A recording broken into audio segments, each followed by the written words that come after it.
Continuando a leitura da Bíblia, mais um livro histórico, o primeiro livro dos reis. Eu vou começar a comentar aos poucos, né? Tem 22 capítulos, o livro dos reis é dividido em duas partes, e o primeiro livro dos reis, no capítulo 1, começa a falar da velhice de Davi. Davi já está perto, se aproximava os dias da morte de Davi, e ele estava, nada aquecia Davi, então buscaram para o rei, né, uma mulher virgem, bonita, formosa, chamada Abisag, uma sunamita. Ela servia ao rei, né, mas o rei não teve relações com ela. Era apenas para servir ao rei, aquecer o rei. E aí, durante esse tempo, aproveitou Adonias a fragilidade do seu pai e queria usurpar o trono do filho de Davi, Salomão, que era quem Deus tinha escolhido para reinar, para ser sucessor de Davi. E ele, né, convocou as pessoas, cavalos e cavaleiros, né, e já se achando o próprio rei. Mas aí, Natã, um profeta com muita sabedoria, convocou Batseba, mulher de Davi, né, a mãe de Salomão, para falar com o rei.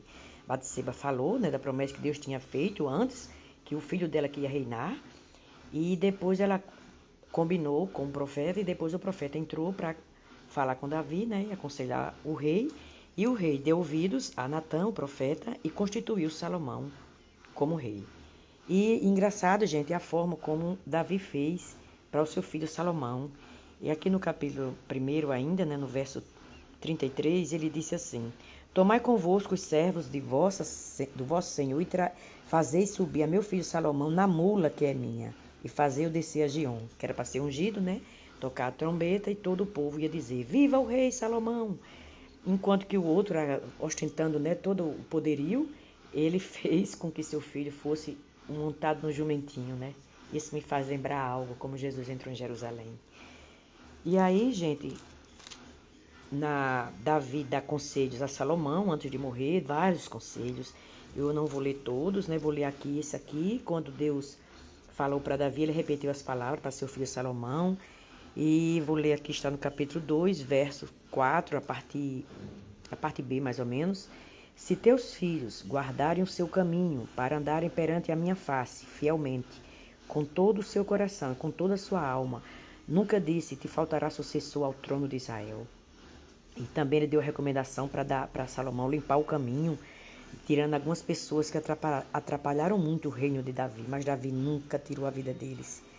Mas como agora que tudo tinha acontecido, né, que ele fizesse isso, senão essas pessoas iam atrapalhar o reinado de Salomão. E a pessoa era Joabe, né, aquele que tinha matado 2 chefes de exército de Israel, né, Abner e Amasa, traiçoeiramente.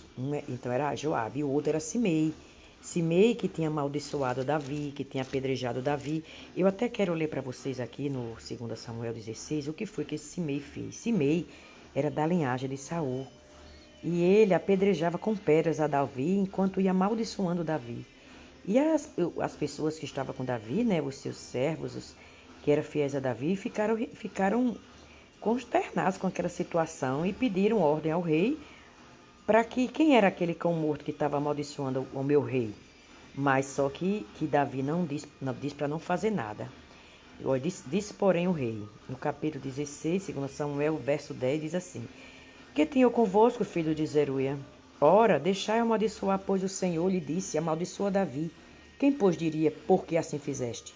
Disse mais Davi a Abissai e a todos os seus servos: Eis que meu filho, que saiu das minhas entranhas, procura a minha morte.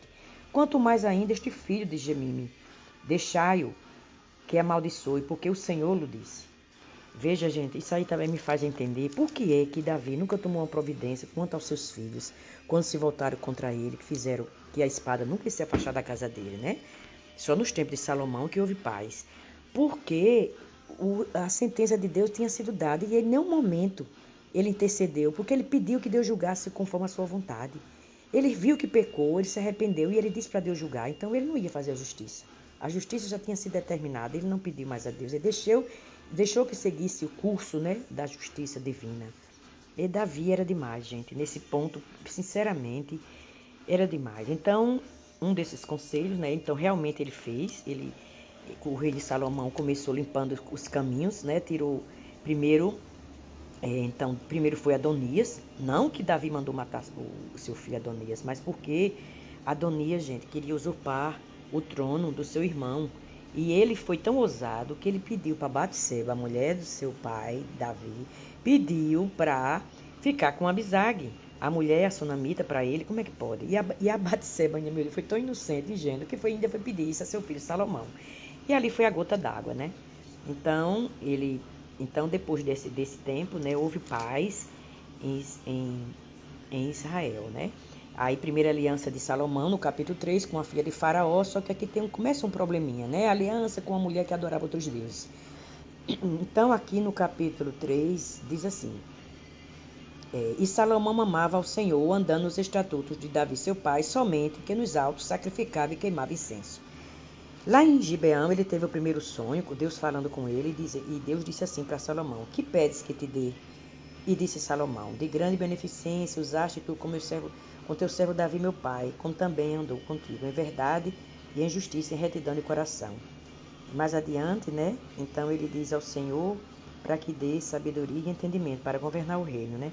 E o Senhor disse para ele, como ele não pediu, além disso não pediu outras coisas, Deus também deu para ele riquezas e honra, né? E se andares nos meus caminhos, guardando os meus estatutos, os meus mandamentos, como mandou Davi, teu pai, também prolongarei os teus dias. E era um sonho, né?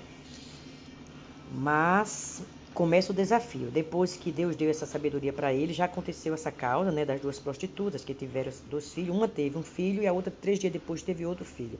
Um dos filhos morreu durante a noite e aí elas foram para apresentar a causa ao juiz, a Salomão, né, que governava, que era o rei e juiz. E ele disse, né, quando ele viu que não tinha um consenso, ele disse para trazer uma espada e dividir a criança ao meio. Só que ele não ia fazer isso. Isso era para saber, sondar o coração daquela que verdadeiramente era a mãe. E naquela sentença ele viu quem era verdadeiramente a mãe. E a outra queria que matasse a criança. Mas só que a verdadeira mãe disse, não, pode dar para ela. E aí Salomão disse, essa é a verdadeira mãe. E eles viram como ele julgar com sabedoria. Então começa no capítulo 4, né, a grandeza do reino. Era muita riqueza, gente. Salomão também escreveu 3.000 provérbios, 1.005 cânticos. Fala da sabedoria de Salomão, né, que se confirmou. E a paz que teve, né? Judá e Israel habitavam seguro, cada um debaixo da sua videira e debaixo de sua figueira, desde Dan até Berseba, todos os dias de Salomão. Então houve paz, né? E aí Salomão fez uma segunda aliança aqui com o rei de Tiro. O rei de Tiro, aquele que fez o palácio de Davi, né? Ele agora ia fazer o templo do Senhor. E fez o templo do Senhor, né?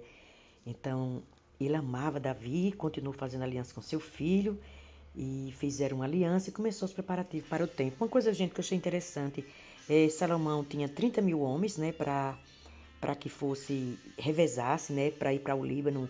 Ele revezava, passava um mês lá e 2 meses em casa. Você vê, até nisso ele pensava, gente. Porque 2 meses com a família e 1 mês eles iam para lá. Também tinha 70.000 homens, né, que pegava as cargas pesadas, mais 80.000 homens que fazia outra parte, e ainda tinha quase 4.000 chefes de obra, gente. Era grandioso demais esse templo. E as madeiras, os cedros do Líbano, né, e as faias chegavam de jangadas, né, pelo mar. Foi tão lindo, gente, aqui, ó. Os meus servos os levarão desde o Líbano até ao mar, e eu os farei conduzir em jangadas pelo mar até o lugar que me designares, e ali os desamarrarei, e tu os tomarás, tu também farás a minha vontade, dando sustento à minha casa.